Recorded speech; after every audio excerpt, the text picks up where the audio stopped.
Hello everybody, greetings from Tuvalu here in the South Pacific. A tiny little island, a long strip. The airport is just here, which is a strip along the length of the island. And I'm island hopping in all of the different countries here in the South Pacific. And here in Tuvalu, the one thing that caught my attention were these ATMs. And I'm here at the airport, but there are 2 or 3 other locations where you'd find ATMs in Tuvalu.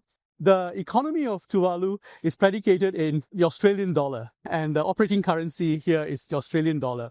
As I island hop, I look around and I see that some of the other island states, Samoa or Tonga, they all have their own currencies.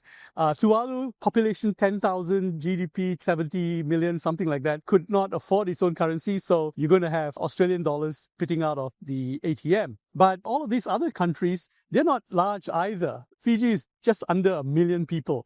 Tonga, Samoa, 100,000 and more. And then the question is, why is it important to have their own currencies? So this thing played in my mind very strongly. First answer is really that they wanted to distinguish themselves from a colonial past, from the times when they were effectively ruled from countries like Australia and New Zealand. But these countries pay a huge cost when they issue their own currencies, when they don't have an economy that is driven by a very strong export sector. So they pay a huge price in capital terms and in trade terms. In trade-weighted terms, because almost everything they have is imported, they have to look for foreign exchange. In capital cost terms, these countries will do better to have their currencies plugged to a global currency so that they could attract capital investments, which they need very much. In fact, just right here around the corner is the Development Bank of Tuvalu and the National Bank of Tuvalu, that building. And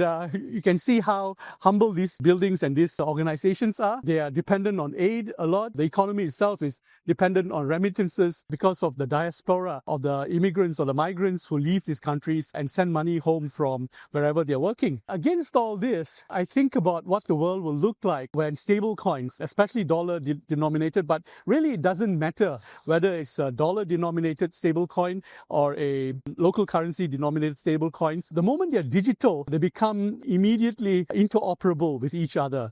So the back office cost of having issued a stable coin reduces the back office cost and goes down to almost zero, and interconnectivity with the rest of the world goes up many notches as a result. So as I travel in this region, I am connecting the dots in terms of how the economies are configured and having a good time.